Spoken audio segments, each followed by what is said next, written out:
This is 1059 The Region, where parents talk and explore practical, proactive, and evidence-based solutions.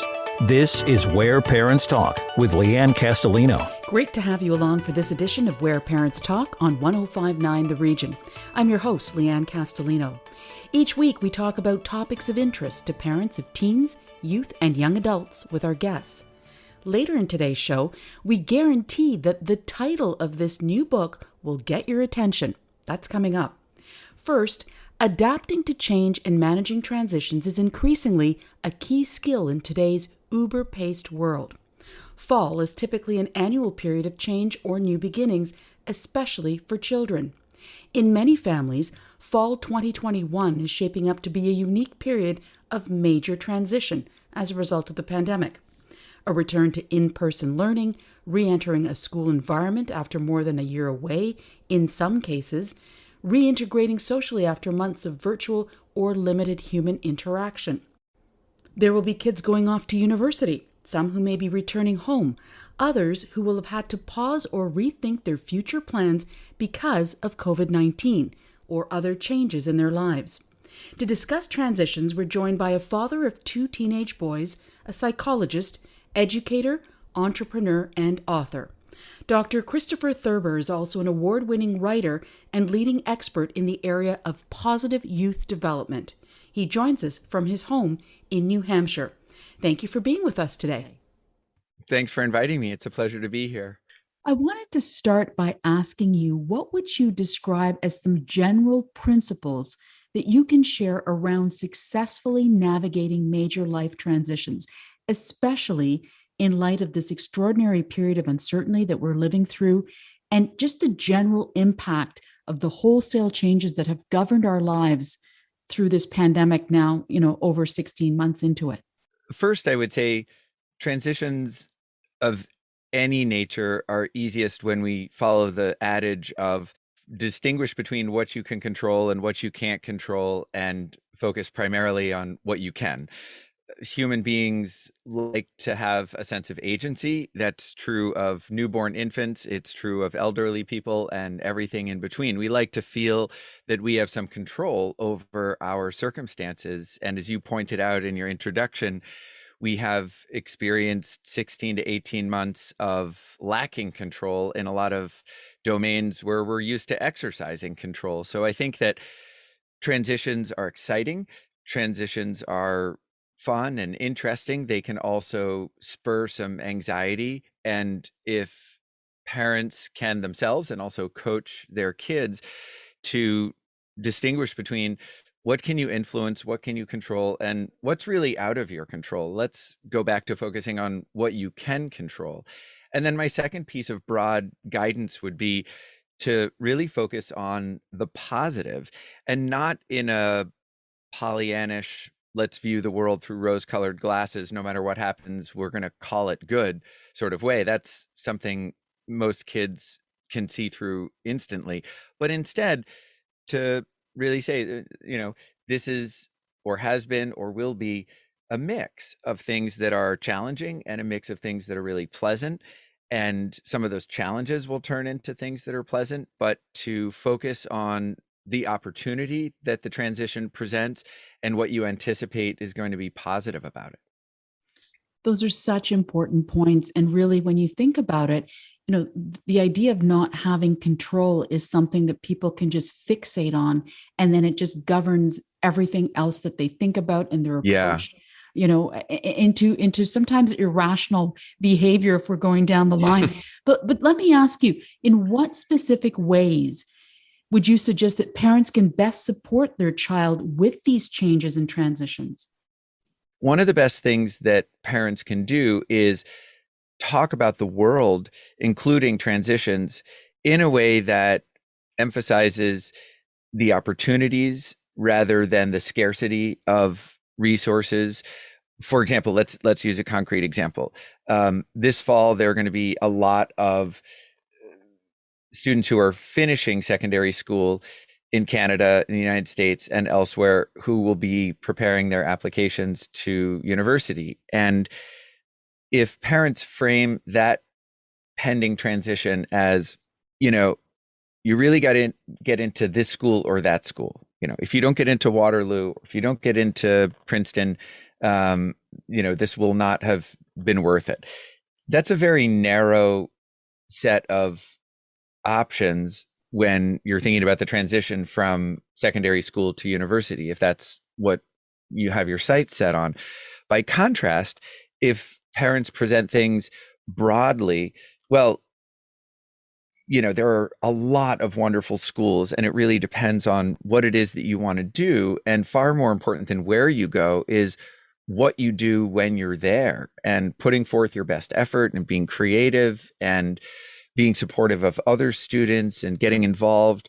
Those are things that you've been really good at doing in high school. And the transition to this higher education opportunity will be much easier if you can lean on what you already know are some of your strengths, like your creativity, your sense of humor, your perseverance and effort.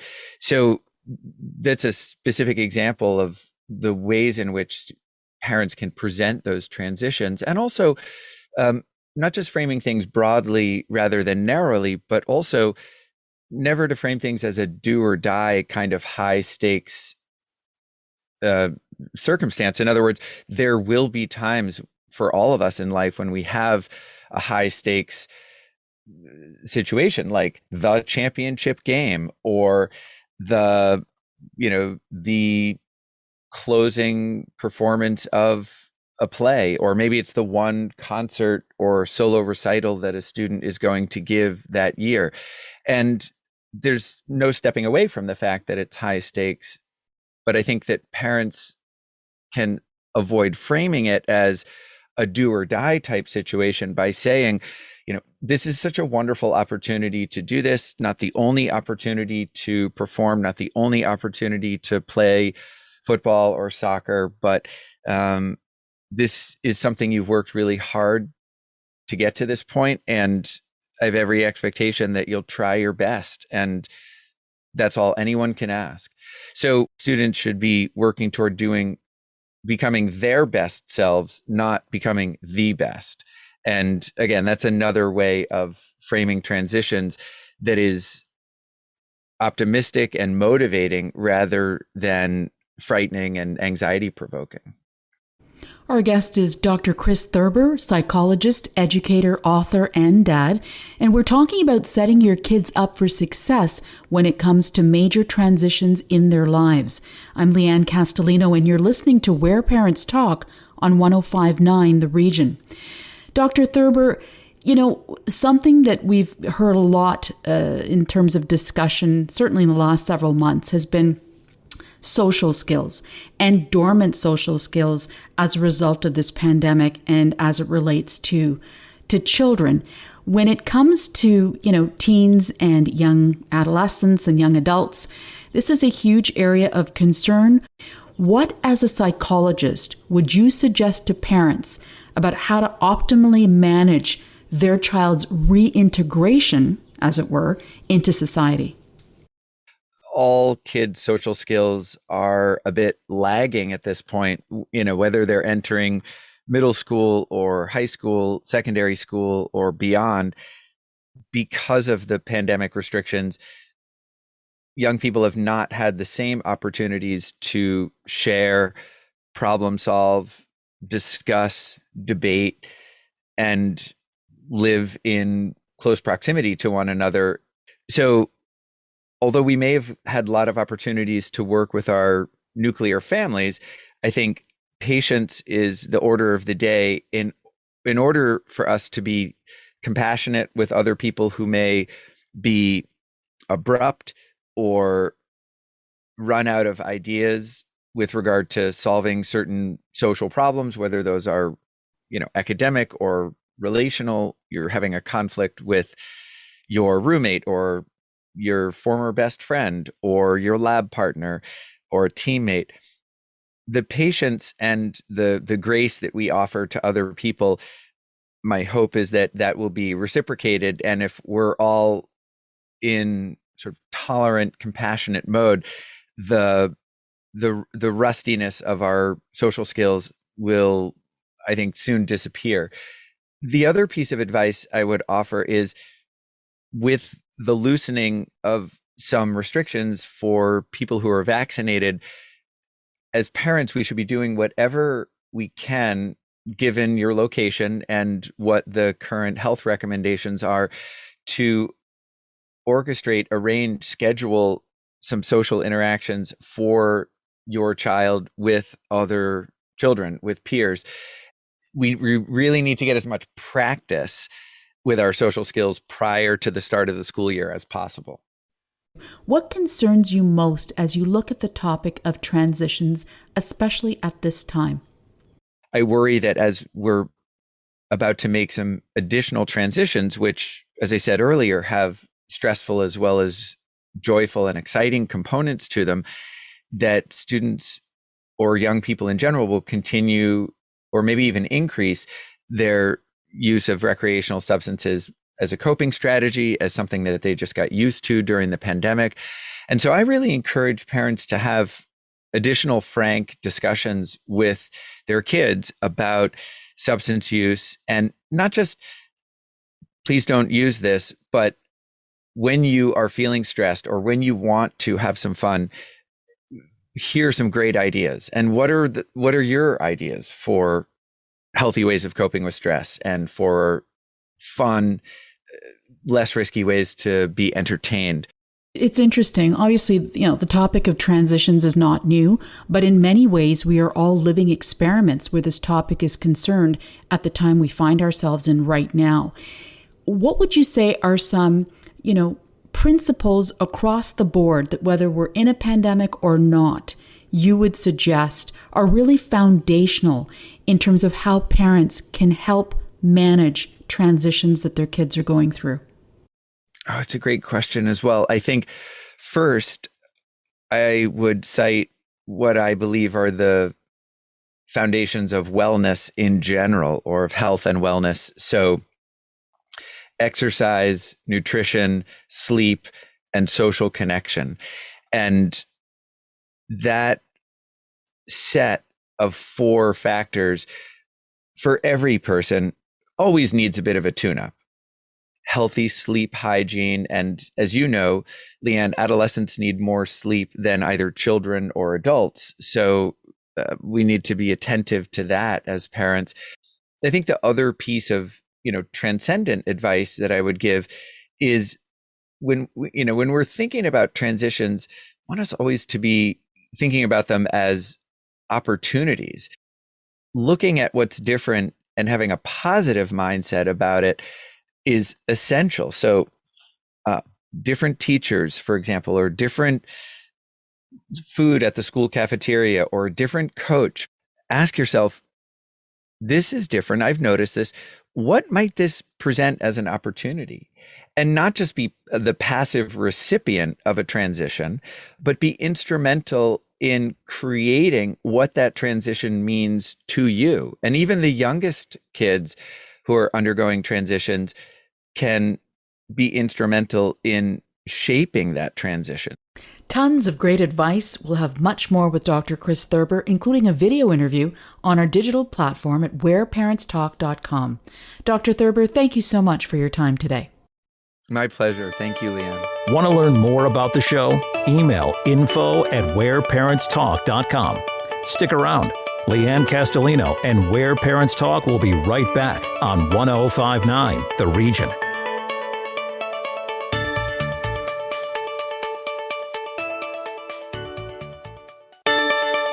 Welcome back to Where Parents Talk. Listen live at 1059theregion.com. Here's Lianne Castelino.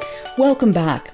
So what exactly does it take to raise a child who's not stupid, annoying, or detestable? Our next guest sought to answer that exact question. She is a mother of 2 and an award-winning journalist who covers science, medicine, and parenting topics. She is a contributing writer at Scientific American magazine, and you can read her work in the New York Times and the Washington Post, where she is a regular contributing writer. In July of 2021, Melinda Wenner Moyer wrote her first book. It's called How to Raise Kids Who Aren't Scientific-Based Strategies for Better Parenting from Tots to Teens. Melinda Wenner Moyer joins us from New York. Thank you so much for being with us here on Where Parents Talk. Thank you so much for having me. So Melinda, as a fellow journalist and passionate wordsmith, I was certainly intrigued by the title of this book, as I'm sure many people will be and are. But it's also interesting to me because it's a question that I personally spend a lot of time thinking about, with all the examples of, really questionable, stupid, annoying, detestable behavior, which incidentally are the words that the Merriam-Webster dictionary uses to describe the word. That's where I got that from. How do we generally go about shielding our kids from these negative examples and hope they don't follow a similar path? I think it's really hard to shield our kids from these examples because even when we don't have the TV or radio on in our home, our kids could be exposed at friends' houses and the like. So the way I think about it is less about shielding our kids from these bad examples, but instead talking with them about these examples and contextualizing them and, explaining if we see something unsavory, we see someone doing something we don't like, actually engaging with our kids about that and saying, I was put off by what that person just said and here's why. And, do you think that was hurtful? Just having more conversations in a way about what is out there, because I think if we try to shield our kids from it and we don't talk about it, then they might nevertheless get exposed to it and just really not know how to understand it and not know what to do about it. So yeah, I think engaging with kids might be the best way forward. It's a very important point. And, part of it is that the natural inclination of any parent is to shield and protect first, right? But I hear you on what you're saying. Let me ask you, what would you say that you learned in that regard? 3 things in the course of the research you did for this book that surprised you most? Well, there were so many things that surprised me when I dug into the research. But yes, I'll pull out a few things. One has to do with bullying. I have a chapter on bullying and understanding why kids bully and what parents can do to reduce the chance that their kids will bully. And one thing that was really surprising to me was that there are actually a decent number of kids who engage in bullying behaviors who don't actually realize that what they're doing is hurtful. I think we all have this idea in our heads of bullies as being, these terrible kids who are trying to make other people's lives miserable. They know exactly what they're doing, and those kinds of bullies do exist. But there are a lot of sort of middle ground kids who may not understand how what they're doing affects other people and just really have a hard time putting themselves in other people's shoes. And so because of this, it can be really helpful for parents to talk about bullying and what it looks like and talk about how even things like seemingly harmless teasing can be really hurtful. So that was one interesting tidbit. Another, I'm going to kind of jump around. I looked into the research on self-esteem and how to foster healthy self-esteem. And one thing I learned is it's actually really helpful not to protect your kids from failure, to kind of let them experience challenges and failures. I think we as parents often really want to protect our kids, as you were saying earlier. But in fact, in order to develop healthy self-esteem, kids have to experience hardships and kind of get through them and realize that they can survive in the face of challenges. And they're still able to, their parents still love them even if they mess up, essentially. So that's a second one. And then a third one, I think that was really surprising was, what is the most constructive way to help kids who are fighting, like 2 siblings, or 3 siblings or 4 siblings, if they're fighting. Mm-hmm. And that is to be more of a mediator when kids fight, like instead of being a referee and saying, okay, you need to give the teddy bear to your sister and deciding how an argument's going to end, to instead help your kids sort of air their grievances and talk about how they're feeling and why they're upset, and then help them brainstorm a kind of cooperative solution. There's really a lot of research on this that shows that when parents can do this with siblings, at least some of the time when they're fighting, it really helps kids develop better problem-solving skills.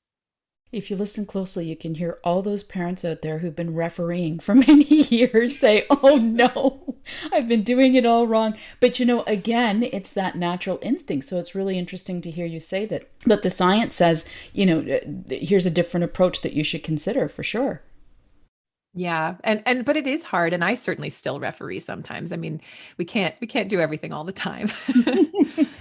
Your kids are 7 and 10 years old, so they're still young. And, I'm wondering, how did the research and everything you learned in the course of writing this book over the year that it took you to put it together, how has that impacted your own parenting style and approach? I would say now that I take a minute whenever my kids do something that I find challenging or I don't understand or it's driving me nuts. I try to take a minute before I respond and put myself in their shoes, because I think a lot of times with kids, they have a reaction to something we don't understand. Like it seems like they're overreacting or they're really upset about something that seems like not a big deal. And I think sometimes it can really help to, instead of reacting emotionally and quickly to our kids, to just take that minute, take a deep breath and think, okay, well, maybe what are they really experiencing? And how might it be different than what I'm assuming they're experiencing? And then thinking about then the best way to respond that can be constructive and like to, help them and provide guidance rather than to, just get angry. I think that would be the biggest change that I've seen in myself, is just taking that extra moment before I respond.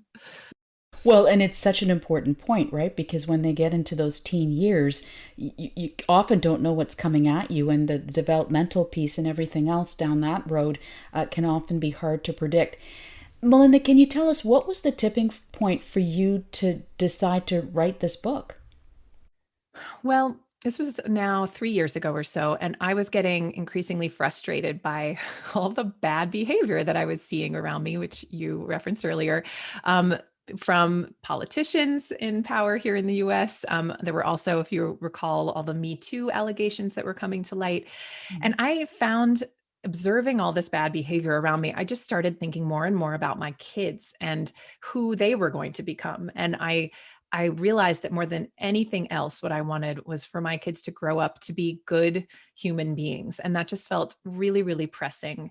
And I also realized there wasn't a lot of writing that had dug into the research on building character and values in kids. There wasn't a lot for parents on this topic. And so it eventually kind of just dawned on me, like, maybe this is my book. I can dig into the science as a science journalist. There was actually a lot of research on this, and then translate it for an audience of parents, and maybe in this way help all of us raise a generation of good kids. You are listening to Where Parents Talk on 105.9 The Region. I'm Lianne Castelino, in conversation with Melinda Wenner Moyer, mother, journalist, and author of the book How to Raise Kids Who Aren't Assholes: Science-Based Strategies for Better Parenting from Tots to Teens. Now, one of the themes in your book that you cover off when you talk about values and all the things that you just listed is racism. I wonder if you could take us through what you learned from the science about how to raise kids who are not racist. So I think a lot of parents, especially white parents, it's very well intentioned, but they think, maybe if I don't talk about race, my kids won't see race. They won't see skin color. They won't make a big deal out of it, and they won't become racist. And unfortunately, that is not what the research suggests. Kids, even from a young age, they do see skin color. They notice it. And they're also noticing the racial hierarchy that exists in our society. So they can easily see that when you look around at people in positions of power and high status in our society, they are more often white people. And they can see it just in their neighborhoods sometimes. The kids that they go to school with who have the most money, the biggest houses, they might be more likely to be white. And when kids see this hierarchy, and they aren't given the context, and they aren't told, well, racism explains so much of this hierarchy, then they will often come to prejudiced conclusions. I mean, the simplest conclusion, if you see this hierarchy all around you as a kid and nobody tells you otherwise, the simplest conclusion really is, maybe white people are just better or smarter. And so this is unfortunately what the research suggests happens. And that's why it's really actually very important for parents, even starting from a young age, but of course, all the way through the teenage years, to be talking to kids about skin color, normalizing it, explaining why people have different shades of skin, and also that racism still exists and it's systemic in our society, and it explains a lot of the hierarchies that children see. In addition to racism, you also talk about generosity or that philanthropic spirit and how to nurture that in children. Could you give us some of the highlights of what you discovered there? One big take home in terms of what parents can do to foster generosity is to let kids have the feelings that they have, to acknowledge them, to validate them. I think a lot of times, we inadvertently shame our kids for having the feelings that they have, for being, especially with teenagers have a lot of hormones too, and they have a lot of big feelings and strong feelings. And we don't always give our kids kind of a safe space to feel the feelings that they're feeling and tell them, it's okay that you feel this way. And the research is very clear. It finds a link between, allowing kids to have feelings, talking about feelings, and then the development of generous behavior. And it might seem counterintuitive, but what the research suggests is that, the more we talk about feelings, the better able our kids are to recognize other people's feelings and to put themselves in other people's shoes, and to develop a skill called theory of mind, which is essentially this perspective taking ability. And that the better our kids' theory of mind skills are, the more kind and compassionate and generous and helpful they become. So that's a really big one. It makes sense when you simplify it and explain it like that. And empathy certainly is part and parcel of what you've just described. Melinda, can you tell us, what do you want parents to take away from this book? Well, I think that there's a hopeful message here in the sense that parents really do make a difference in terms of shaping their children's character and who they become. And yes, there are so many bad examples in this world, and things that kids can learn from that are negative, but we as parents really can make a difference and push against those. And the research really shows that the types of responses that we have to our kids and the ways that we engage with them, the kinds of conversations we have, they really actually make a strong impact in who our kids ultimately become. And I think that's a powerful and important message for us now when we as parents might be worried about the state of the world and where it's going. Certainly lots of hot topics to unpack in that book. The book is called How to Raise Kids Who Aren't Science-Based Strategies for Better Parenting from Tots to Teens. Melinda Wenner Moyer, mom, award-winning journalist, and first-time author, thank you so much for your time and insight today. Thank you, Lianne. And that is our time for this edition of Where Parents Talk on 105.9 The Region. More about today's guests and our weekly giveaway can be found on whereparentstalk.com. I'm Lianne Castelino. See you next time. Sign up for Lianne's parenting newsletter and so much more at whereparentstalk.com. This is Where Parents Talk on 105.9 The Region.